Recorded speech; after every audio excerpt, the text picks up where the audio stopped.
여러분 안녕하세요. 코코아빠 아이겠습니다. 토트넘이 북런던 라이벌이자 현재 리그 1위인 아스날과의 홈 경기를 앞두고 있습니다. 아스날은 현재 토트넘보다 한 경기 적게 치른 17경기에서 14승 2무 1패를 기록해 승점 44점으로 토트넘의 33점보다 승점에서 무려 11점을 앞서고 있습니다. 만약 이 맞대결에서 아스날이 승리한다면 양팀 간의 승점은 14점으로 매우 크게 벌어지겠죠. 하지만 만약 토트넘이 이 경기에서 승리를 따낸다면 두 팀 간의 승점은 8점 차로 좁혀지게 됩니다. 그리고 토트넘이 지난 시즌 후반기에 홈에서 상승세의 아스날을 잡아내며 분위기 반등에 성공해 결국 리그 4위를 해냈던 것과 같은 매우 결정적인 전환점이 되어주기도 하겠죠. 그러기 위해서는 파죽지세의 아스날을 잡는 것이 중요한데 그것이 그리 쉽지만은 않은 상황입니다. 지난 시즌의 아스날과는 확연히 달라진 모습인데요. 많은 것이 그러하겠지만 일단 눈에 띄었던 것은 현저하게 낮아진 실점률이었습니다.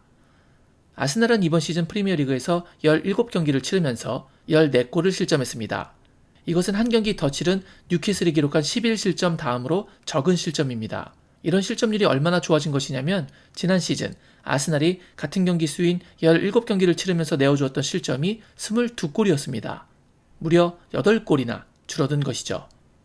반면 토트넘은 지난 시즌 같은 수의 18경기 동안 20골을 실점했지만 이번 시즌에는 25골을 실점하며 5골이 늘었습니다.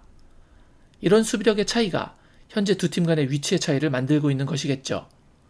이처럼 아스날에게 승리하기 힘든 이유는 그들의 공격력과 경기력이 강해진 것도 있지만 그들을 상대로 득점을 만들어내기가 쉽지 않기 때문이기도 합니다. 그래서 오늘 저는 아스날이 실점했던 리그 14골, 유로파리그 3골, 카라바오컵 3골 이렇게 총 20골의 실점 장면을 다시 점검하면서 어떤 상황에서 이들이 상대에게 골을 내어주었는지 분석했고 그에 관련한 해법을 토트넘에게 적용해서 찾아보고자 했습니다. 그러면 이제 그 아스날 실점에 관한 이야기 바로 시작해보겠습니다. 아스날의 20개의 실점을 보다 보면 몇 가지 의외의 실점이 있었습니다. 상대의 실력에 의한 실점이라기보다도 아스날 선수들의 실수로 인한 실점 같은 경우 말이죠. 살리바의 자책골, 마갈량이스의 실수, 램스데일의 펀칭 판단 미스, 더글라스 루이스의 코너킥이 그대로 득점이 된 것 등 그런 것들을 제외하고 상대팀의 공격 능력만으로 아스날이 무너지며 실점했던 장면만을 추려봤습니다. 그랬더니 그 장면들에서 어떤 공통적인 모습들이 나오기 시작했습니다. 무엇이었는지 여러분도 한번 찾아보실까요? 이 장면은 카라바오컵에서 브라이튼에게 첫 번째 실점인 페널티킥을 허용하는 장면입니다. 이것은 두 번째 실점 장면이고요. 이것은 세 번째 실점 장면입니다. 아스날은 이 경기에서 브라이튼에게 3골을 내어주고 카라바오컵에서 탈락하고 맙니다. 3실점을 했던 경기는 또 있었습니다. 이건 맨유와의 경기에서 첫 번째 실점을 하는 장면입니다. 이 장면은 두 번째 실점 장면이고요. 이 장면은 세 번째 실점 장면입니다. 이번 장면은 리버풀과의 경기에서 실점하는 장면입니다. 이것은 리버풀에게 두 번째 실점을 허용하는 장면입니다. 이번에는 사우스햄튼과의 경기에서 나왔던 실점 장면입니다. 그리고 이것은 웨스트햄전에서 페널티킥을 허용하는 장면이고요. 이것은 브라이튼전에서의 실점 장면입니다. 그리고 이것은 브라이튼전 두 번째 실점 장면입니다. 어떠신가요? 공통점을 찾으셨나요? 제가 이 12골의 실점 장면들을 다시 돌려보면서 정말 그러네? 하며 느꼈던 것은 실점하는 장면의 결정적 순간들에서 모두 아스날 선수들의 등에 적혀있는 백넘버가 보였다는 것입니다. 백넘버가 보인다는 것은 아스날 수비가 자신의 골대로 돌아가고 있다는 것을 의미합니다. 그 이야기는 아스날의 수비는 거의 대부분을 상대가 역습 상황에서 빠르게 직선적인 공격을 가져가는 상황에서 실점했다는 이야기고, 돌려 이야기하자면 골대를 바라보며 돌아가는 것이 아니라 골대를 등진 상태에서 상대를 마주보며 수비를 한 상태로는 실점하지 않았다는 이야기입니다. 수비 대형을 자리 잡은 아스날을 뚫어내기란 매우 어려운 것을 알 수 있는 부분이죠. 물론 당연히 역습을 맞이해 돌아가는 상황에서의 실점 가능성이 더 높고 반면 골대를 등지고 상대를 마주한 상태에서의 실점 가능성이 더 낮아지기는 합니다.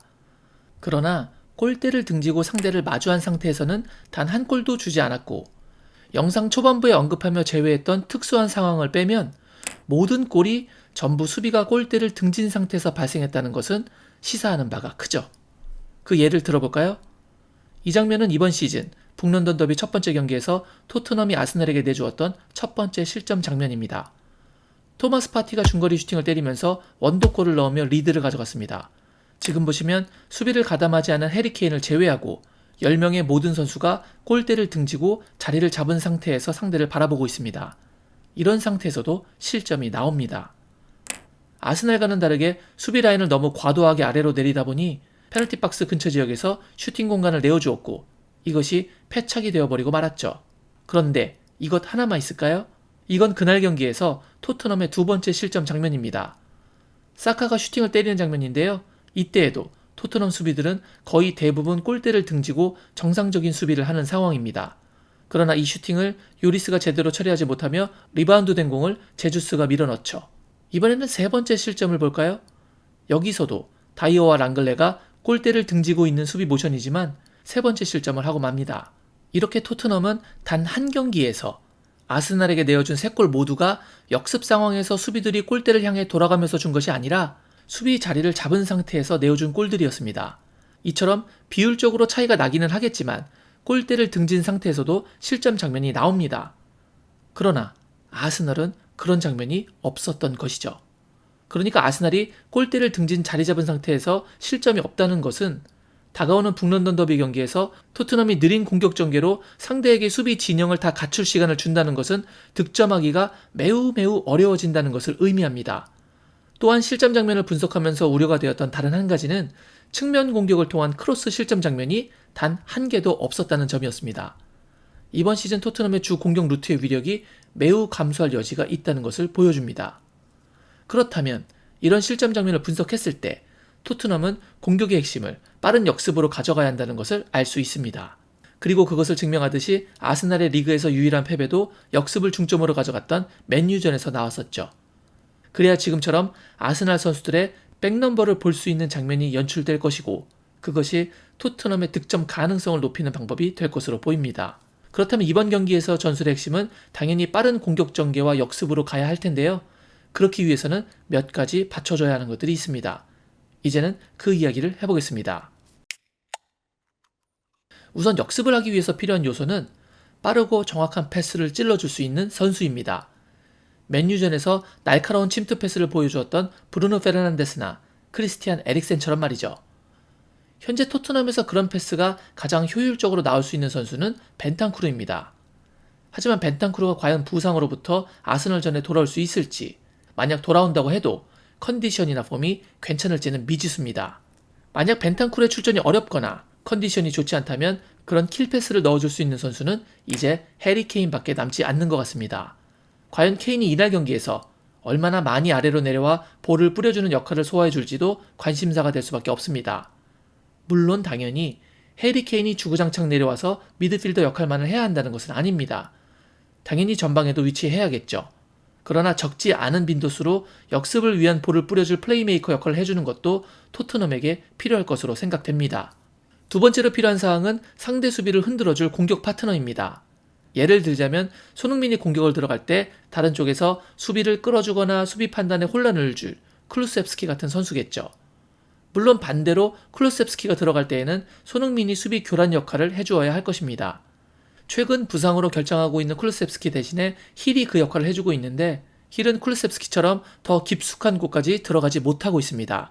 또한 상대 수비를 제치면서 박스 안을 헤집는 모습은 거의 보여주지 못했습니다.